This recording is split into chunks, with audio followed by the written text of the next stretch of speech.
Միանշանակ է, որ ամեն ինչ պետք է անել միավորված իրական հնարավորություն, որ մենք ունենանք 2026 թվականից հետո, որպեսզի ՔՊ-ն չլինի իշխանության, իսկ Նիկոլ Փաշինյանը չլինի վարչապետ, սա կարևորագույն հարց է։ 2026 թվականի ընտրությունները սովորական ընտրություններ չեն լինելու։ Դրանք մեր պետականության, մեր ազգի, մեր ազգային ինքնության տեսանկյունից կարևորագույն էգզիստենցիալ հիմնարար նշանակության ընտրություններ են, պատմական նշանակության ընտրություններ են։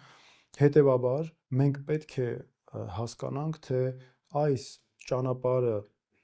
անցնելու իրական կամ այս ճանապարհով գնալու իրական եղանակը որն է եւ ինչպես ենք դա մենք պատրաստվում անել, որպեսզի այո,